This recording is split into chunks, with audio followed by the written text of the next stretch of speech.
Salut à tous et bienvenue sur MLS Time, le podcast 100% MLS. On se retrouve pour un nouvel épisode pour parler de l'actu MLS de la semaine et faire la présentation de la sixième journée déjà.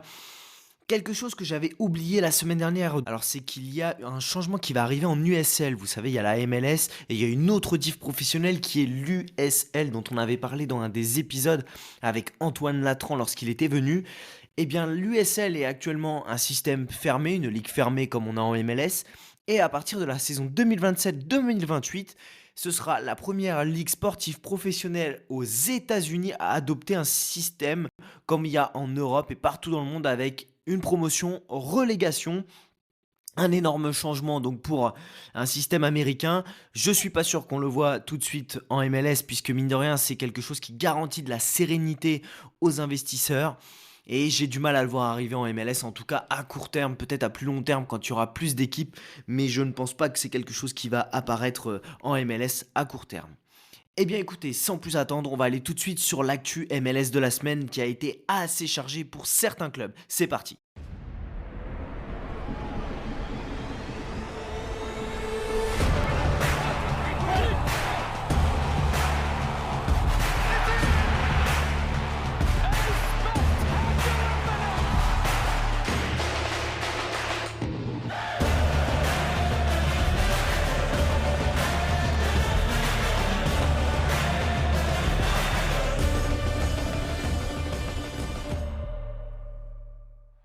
Le club où l'actualité a été la plus folle, mais pas forcément dans le bon sens du terme, c'est nos amis de Montréal. Laurent Courtois a été remercié en début de semaine. Il faut dire que les résultats sont cataclysmiques. Alors, c'est vrai qu'il faut relativiser. Moi, pour moi, Laurent Courtois n'est pas le responsable. C'est surtout les propriétaires au-dessus qui ne veulent pas tout simplement investir sur leur club. Il faut voir quand même, hein, l'effectif de Montréal est quand même très réduit en qualité. Il y a une stat qui est horrible, c'est que depuis bientôt, même plus de 10 ans, clairement, Montréal a dépensé 0 $ en indemnité de transfert sur les DP. Et je peux vous faire la liste, hein, des DP depuis 2014, hormis Piatti, Drogba, Djordje Mihailovic. On est sur du joueur inconnu ou vraiment pas le statut de DP et ce dont on attend. Donc comme je vous l'ai dit depuis 2014, 0 $ d'indemnité de transfert dépensée par Montréal sur les DP. Et rien que pour vous dire, depuis l'été 2024, Atlanta a dépensé 44 millions sur des DP, Austin 29 millions et Cincinnati 28 millions. J'ai vraiment peur pour Montréal que ce soit un club qui tombe dans l'anonymat. On voit tellement de supporters aujourd'hui qui, après les 7 matchs, donc il en reste encore 2 à l'extérieur, vont retrouver le stade Saputo, et j'ai peur que en fait le stade sonne creux. Alors je pense que les supporters vont y aller au début. On sait que c'est une équipe totalement différente quand elle joue à domicile ou à l'extérieur.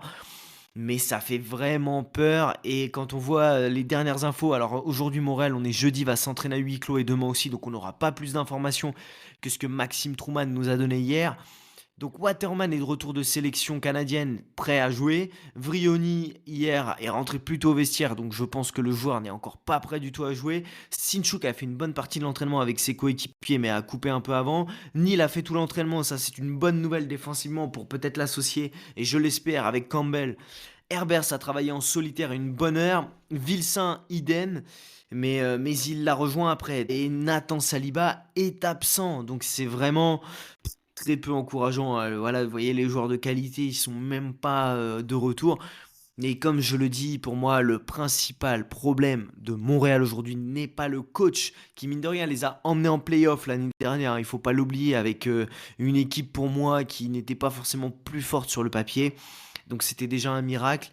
Et cette saison, écoutez, je sais pas si on va avoir un changement. Et tant que les investisseurs, enfin tant que les propriétaires ne mettront pas la main à la poche, je ne vois pas ce qui peut changer à Montréal.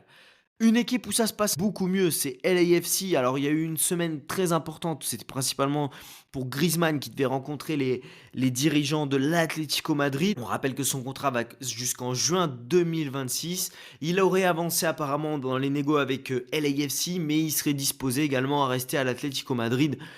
Je ne sais pas si vous avez vu le Deux nuits avec Maxime Chanot, où il y a une place à côté de Giroud et Lloris, et Maxime Chanot, comme il l'avait déjà dit il y a quelques semaines dans l'after-foot, comme quoi Griezmann était destiné à venir à LAFC, il l'a redit en disant bah ouais, c'est la place de Griezmann qui l'attend.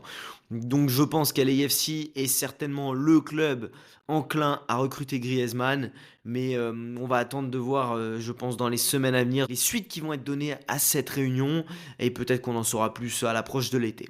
Du côté de Colorado Rapids, on a l'info de Connor Ronan qui a subi une opération pour l'appendicite et qui va être absent 2 à 3 semaines. Donc voilà, le milieu de terrain sera absent.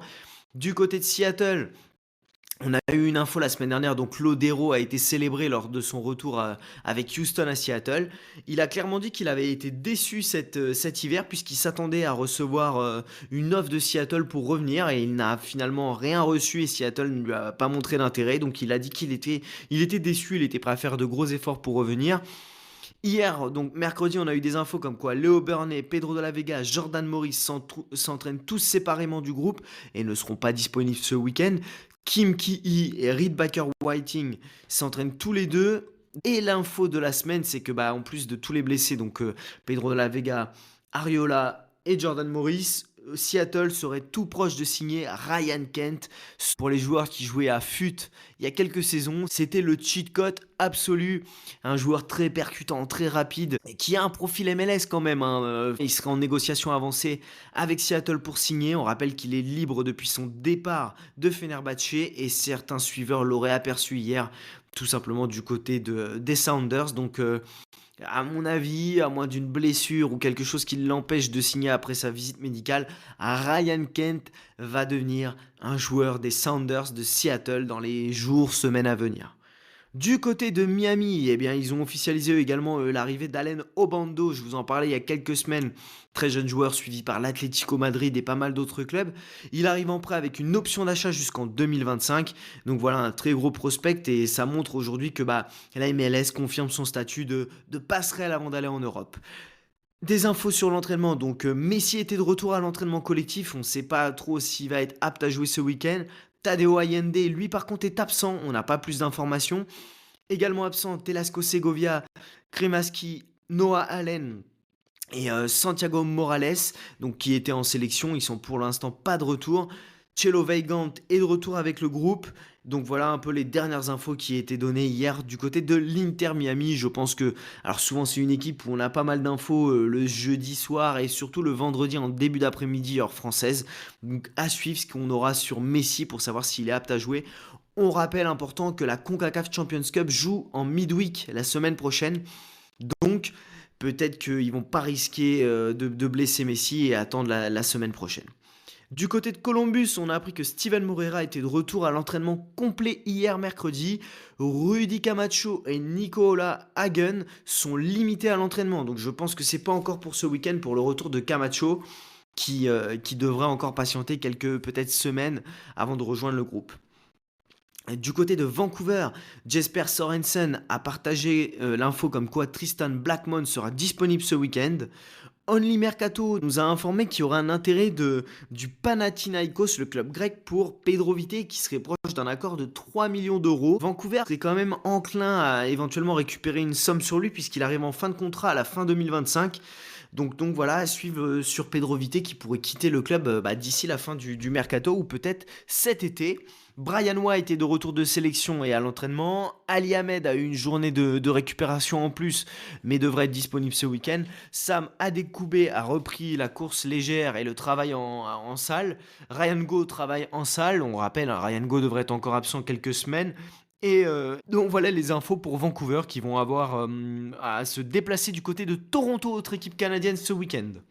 Du côté de Minnesota, Azani Dodson a été opéré hier, je l'ai repartagé sur X, du ménisque au niveau du genou et il va être éloigné des terrains pendant plusieurs mois. Donc là, la tuile un peu pour Minnesota sur un joueur cadre de cette équipe. Du côté d'Austin, le transfert de Väisänen est officiel, il rejoint le club d'Aken en Suède. On va passer à New England où on a eu une information qui va pas forcément arranger leur cas, c'est que Carles Rill a quitté l'entraînement plus tôt que prévu mardi, on n'a pas eu d'informations depuis. Caleb Porter, le coach, a dit que c'était par précaution, mais depuis, voilà, on n'a pas eu d'informations sur son état de santé, son état physique. Calais Porter a également dit qu'il continuait à surveiller Peyton Miller, le latéral, et qu'ils augmentaient ses charges de travail pour un retour progressif. Du côté de Houston, Pablo Ortiz serait à quelques détails de devenir un joueur de Houston, donc c'est un défenseur colombien, et il devrait arriver en prêt avec option d'achat qui pourrait être obligatoire, et il devrait passer ses examens médicaux à Madrid en fin de semaine avant d'attendre son visa pour pouvoir rejoindre le club de Houston qui serait vraisemblablement le remplacement de Michael qui est parti à Palmeiras cet hiver. Atlanta a annoncé l'info pour Tristan Muyumba qui devrait manquer 3 semaines de compétition, ou en tout cas être absent des terrains, qui devrait être absent 3 semaines des terrains en raison d'une élongation du mollet droit et il cumule une entorse du ligament collatéral droit, donc c'est pas les croisés mais il s'en sort plutôt bien et devrait être absent 3 semaines Tristan Muyumba. Et l'information donc pour compenser cette blessure, c'est que Mateusz Klitsch serait prêt à rejouer, donc est associé à Bartosz Slić au milieu. Du côté de Cincinnati, les dernières infos, c'est que Nick Agloun, Yuya Kubo et Matt Miazga étaient tous hors de l'entraînement collectif mercredi. Donc pas une nouvelle rassurante. Matt Miazga, on sait qu'il revient progressivement des croisés. Yuya Kubo est sorti un peu touché la semaine dernière. Donc c'est des joueurs qui ne devraient pas être disponibles ce week-end. On passe à Chicago, donc Kellyn Acosta est de retour à l'entraînement, mais par contre Brian Gutierrez ne l'est toujours pas. Du côté d'Orlando, des joueurs qui étaient également en sélection, donc Gallese est de retour et devrait voyager avec l'équipe pour aller à LA Galaxy ce week-end. Brecalo également de retour, mais par contre Nico Rodriguez est toujours out pour ce week-end et blessé à la cuisse. San Diego, on a eu l'information, donc Marcus Ingvartsen qui a été remplacé à la mi-temps en raison d'une blessure à la jambe la semaine dernière, devrait manquer, tenez-vous bien, 10 à 12 semaines de compétition après des examens poussés ce week-end. Il n'y a pas du tout de date de retour prévue. Donc c'est Lozano, c'est Ingvartsen out. Donc Lozano devrait revenir très prochainement. Mais c'est un peu la tuile pour leur numéro 9 qui avait fait un bon début de saison. Eh bien écoutez, on a fait le tour des informations qui étaient pertinentes et importantes cette semaine et on va passer maintenant à la présentation des match-ups du week-end. C'est parti, on y va tout de suite.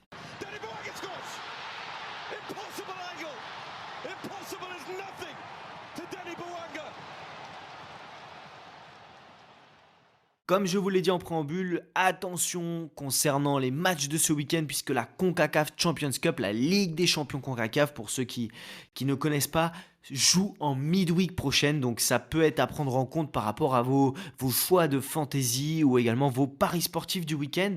On va démarrer avec des matchs qui sont pour moi à éviter. Donc le premier, c'est un match entre Colorado et Charlotte qui va se jouer samedi à 21h30. Alors, 2 matchs dans l'historique entre ces deux équipes, c'est 2 matchs nuls.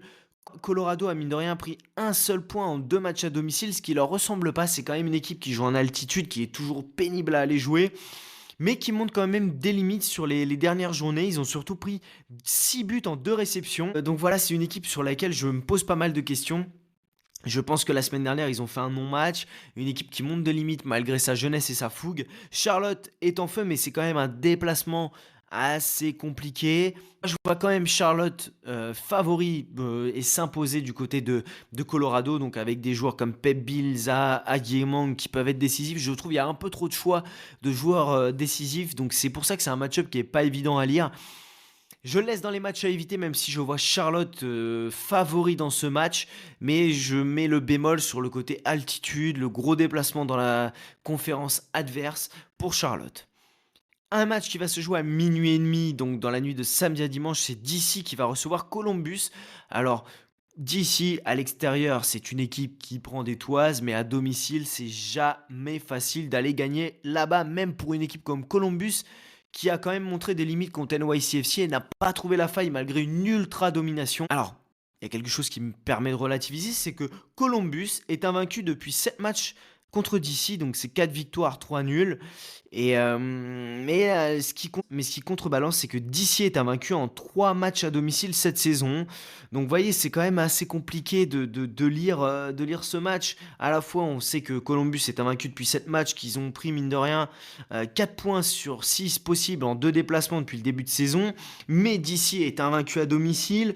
Donc je pense que moi, il manque un tueur du côté de Columbus, comme je l'ai dit. Et je pense que ce match va être un peu équilibré. À noter que Benteke reste sur un doublé face à cette équipe de Columbus lors de leur dernier affrontement et on connaît sa puissance aérienne et qui peut faire très très mal à cette équipe. Moi je dis attention, méfiance, je vois quand même bien les deux équipes marquées puisque DC n'est pas une équipe qui sait fermer le jeu. Donc Benteke, Diego Rossi pour vos jeux fantasy peuvent être intéressants à jouer. Un autre match qui n'est pas si évident qu'il en paraît, c'est Miami qui va recevoir Philadelphie. Miami joue en CONCACAF la semaine prochaine. On ne sait pas si Messi est disponible. Tadeo Allende est absent. Des joueurs vont revenir de sélection. Philadelphie va récupérer ses internationaux, donc Baribo, Gazdag, Blake, etc. Miami a mine de rien coupé la semaine dernière. Donc on est sur des joueurs qui n'ont pas de rythme depuis 2 semaines. Et mine de rien, attention à cette équipe de Philadelphie qui reste sur une dynamique très positive. Je vois bien les deux équipes marquées, mais il faut noter que Miami reste sur 3 victoires de suite face à Philadelphie, tout terrain confondu, et ils leur ont mis, mine de rien, 9 buts.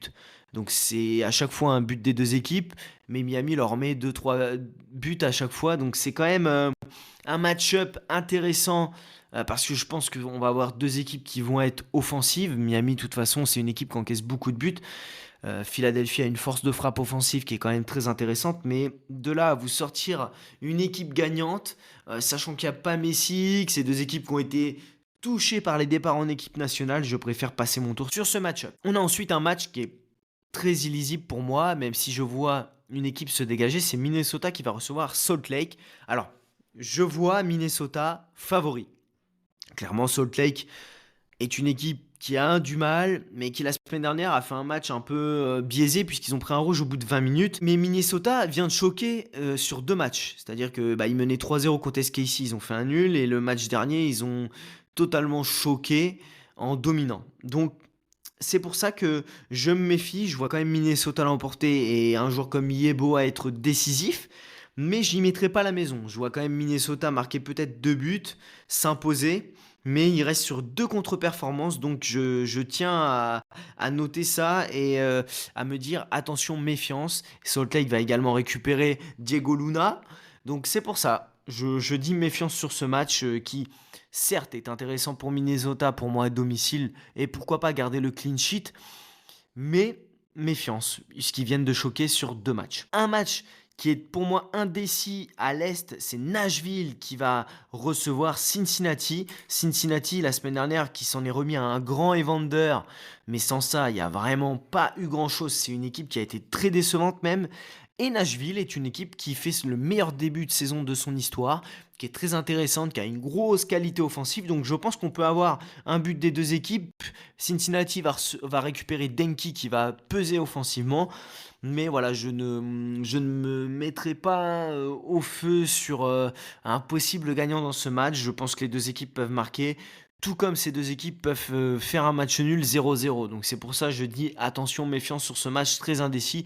Une belle équipe de Nashville, une équipe de Cincinnati qui va récupérer des forces avec Denki, mais qui est encore en reconstruction au niveau du jeu. Je trouve que Cincinnati, c'est une équipe qui me laisse sur ma faim et qui a été très décevante le week-end dernier face à Atlanta.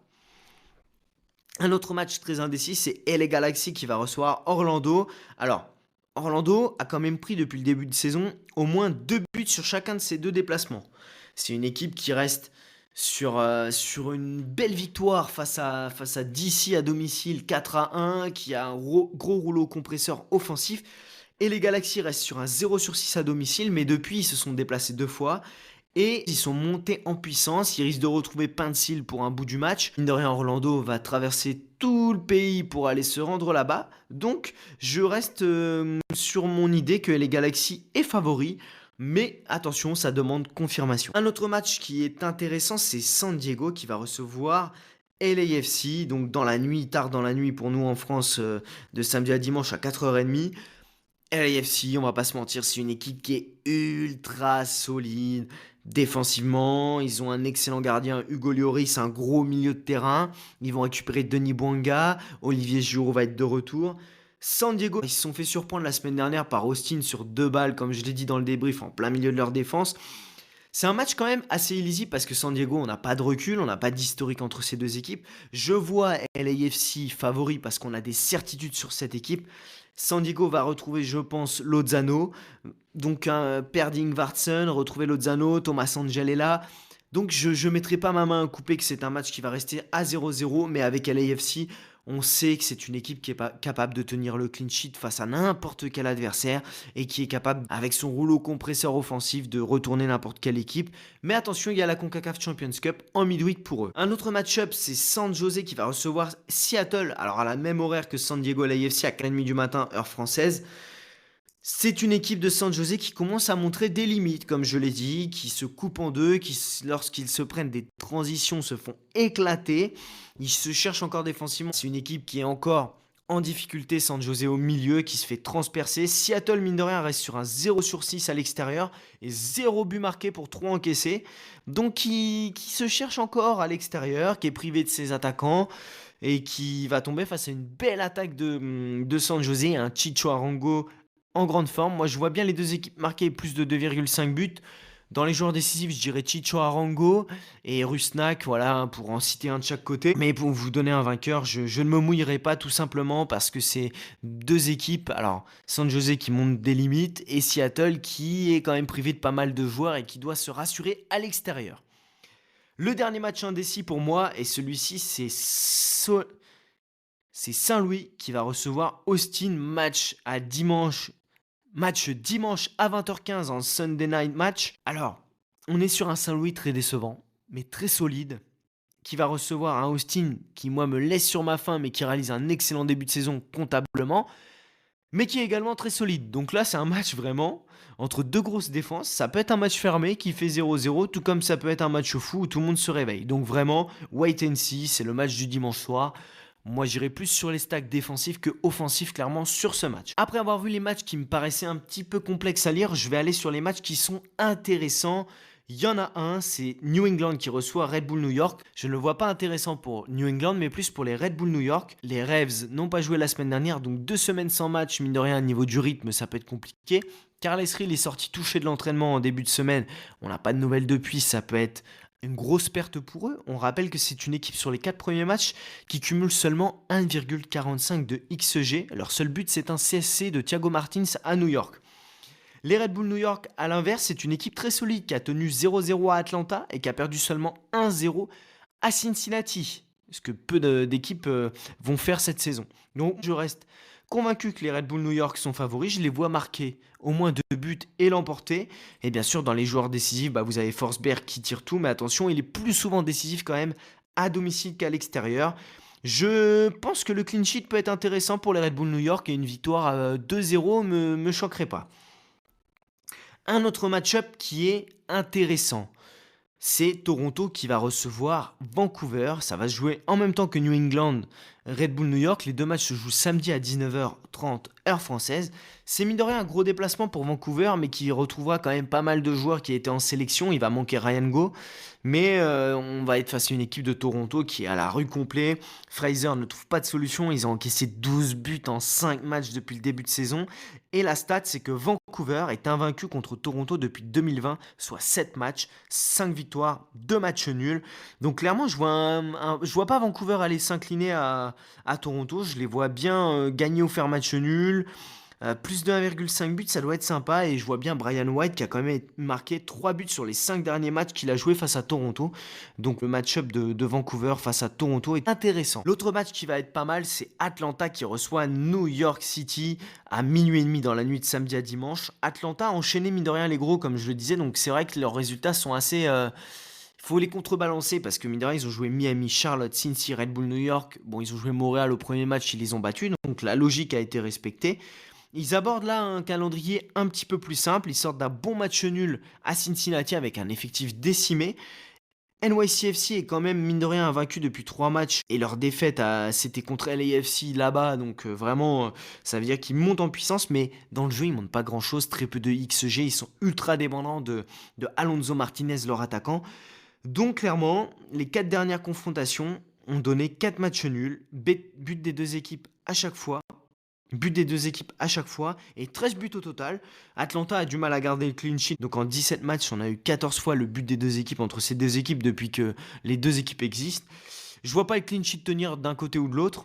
mais je vois quand même Atlanta favori et l'emporter dans ce match avec, Emmanuel Latlas qui est très en forme, Miranchuk, Almiron, on va avoir des réponses peut-être sur comment ils vont se marcher dessus ou non et s'entendre dans ce match. Et attention à surveiller Sabah Lobianidze qui a été très bon au dernier match et qui est toujours un joueur qu'on sous-cote un peu parmi les stars de cette équipe. Un match-up que j'ai failli mettre dans les top match-up, mais j'attends confirmation, c'est Dallas qui reçoit SKC à 1h30 du matin dans la nuit de samedi à dimanche. Dallas, ça paraît être un excellent match-up à domicile pour confirmer leur victoire à Salt Lake. Donc je dirais que Dallas va l'emporter pour moi en marquant au moins 2 buts. Je vois bien Petar Musa et Lucho Acosta être décisifs dans ce match. Mine de rien, j'ai regardé une énorme stat, j'ai pris toutes compétitions confondues, même sur les matchs de prépa. SKC, c'est 2 victoires en 27 matchs. C'est totalement fou. Ils ont pris un seul point en 5 matchs cette saison et déjà 10 buts encaissés en 5 matchs. Donc voilà, il n'y a rien qui donne cher de la peau de SKC. Après, ils ont quand même une force de frappe offensive, donc peut-être qu'ils peuvent marquer. Mais moi, je vois Dallas l'emporter en marquant au moins 2 buts, donc possiblement 2-0, 2-1, 3-1. Enfin voilà, pour le score exact, je ne me mouillerai pas, mais je vois Dallas gagner. Petar Musa, Lucho Acosta être décisif dans ce match-up qui est quand même ultra intéressant à domicile pour Dallas. Le dernier match, il va être dans la nuit de dimanche à lundi à 1h du matin. C'est Portland qui reçoit Houston. Portland est une équipe qui monte en puissance, qui retrouve Santiago Moreno, qui a David Pereira da Costa très intéressant, qui va pas tarder à retrouver, je pense, Jonathan Rodriguez. Felipe Mora est en forme. Houston continue à galérer et se chercher. Mais attention, Houston reste sur quand même 2 clean sheets en 2 déplacements. C'est pour ça que je le laisse dans les match-ups intéressants et pas dans les top match-ups. Les joueurs décisifs, je pense qu'on peut avoir du Da Costa qui tire tout, Santi Moreno qui en tire certains et Felipe Mora. Je vois clairement Portland l'emporter dans ce match en marquant au moins 2 buts, mais comme je vous l'ai dit, attention, Ben Olsen et Houston, ça peut être du béton armé à l'extérieur et il reste quand même sur 2 clean sheets. Donc voilà pourquoi je ne le mets pas dans les top match-up. Le top match-up, vous l'aurez compris, c'est Chicago qui va recevoir Montréal dans la nuit de samedi à dimanche à 1h30 du matin. Chicago est sur un 3 in a row à l'extérieur, c'est-à-dire 3 victoires de suite à l'extérieur, ce qui est une énorme perf en MLS. Et va recevoir l'équipe qui est en grande difficulté sur ce début de saison, qui enchaîne 7 déplacements, qui est cette équipe de Montréal, qui va être encore privée de pas mal de joueurs, qui a un coach en intérim. Donc vraiment, il n'y a rien qui va à Montréal. Tout va bien à Chicago, qui a fait le plein de confiance. Je vois bien Chicago leur mettre au moins 2-3 buts. Zinkernagel, Bamba et Kuipers sont les joueurs qui vraisemblablement vont être décisifs. Et je vois également Chicago capable de tenir le clean sheet à domicile. Donc tous les feux sont au vert pour moi, pour Chicago. On a fait le tour pour cette semaine. Restez connectés sur mon compte X puisqu'il y a pas mal d'informations qui vont sortir ce jeudi soir et demain les rapports de disponibilité comme vous le savez. En tout cas, si vous avez des questions sur des joueurs, des interrogations, n'hésitez pas à me contacter en message privé. Et puis si le podcast vous plaît, n'hésitez toujours pas à le noter, à le commenter. Ça donne de la force et ça fait énormément de plaisir. Vous êtes toujours plus nombreux à écouter.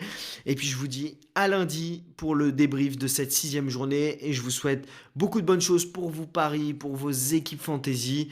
Et puis qu'on se régale, qu'on voit plein de buts en MLS. Allez, à très vite dans MLS Time.